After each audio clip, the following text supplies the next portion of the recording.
এবং আমি জিজ্ঞেস করলাম, বোন আপনাদের সমস্যাটা কি বলবেন? উনি আমাকে বললেন, আমরা 4-5 দিন যাবৎ আমরা 3 জন ভাই বোন, 1 জন ছেলে 2 জন মেয়ে, আমরা এখানে মহিপাল একটা হোটেলে এসে উঠেছি। আমাদের মা পরশুরামে তিনি বেঁচে আছেন না মারা গেছেন, কি করছেন, আমরা ইনফরমেশনটা জানতে পারছি না।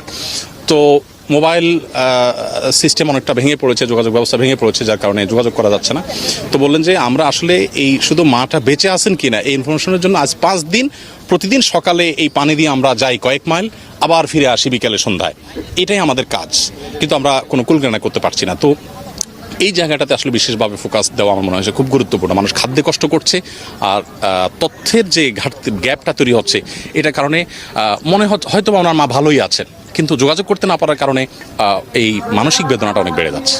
এখন ত্রাণের যে প্যাকেটগুলো যাচ্ছে, এর মধ্যে বিশুদ্ধ পানি যাওয়ার গুরুত্বকে সবচেয়ে বেশি আমরা মাথায় রেখে দিচ্ছি। গতকাল বাংলাদেশ সেনাবাহিনীর কাছে আমরা যে মালামাল হস্তান্তর করেছি, সেখানে প্রচুর পরিমাণ আমরা আলাদা করে পানির বোতল দিয়েছি। আমাদের কাছে ফেনী শহরের অনেক বাসিন্দারা বলেছেন, ভাই আমাদেরকে একটা পানির বোতল দেন, কারণ 8তলা 10তলা বিল্ডিং, আমি কালকে একটা 10তলা ভবনের 10তলা সিঁড়ি বেয়ে উঠেছি উপরে। 10তলা ভবনে বিদ্যুৎ নেই 4-5 দিন, বিদ্যুৎ নেই মানে হলো পানি নেই, তাদের স্যানিটাইজেশন ব্যবস্থাপনা ভেঙে পড়েছে।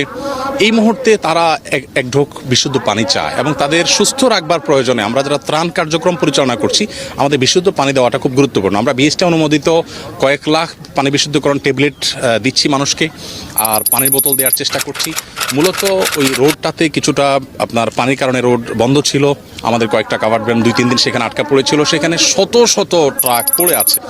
বাংলাদেশের সাধারণ মানুষ এই যে ঐক্যবদ্ধ প্রচেষ্টা করছে মানুষের পাশে দাঁড়াবার জন্য, এটা আসলে বিরল, এবং এটা নতুন একটা দৃষ্টান্ত আমরা দেখতে পেলাম। টিএসসিতেও দেখেছি, আমরা আসুন্না ফাউন্ডেশনেও দেখেছি। এই অপরচুনিটিটাকে এখন সবচাইতে আপনার গোছালোভাবে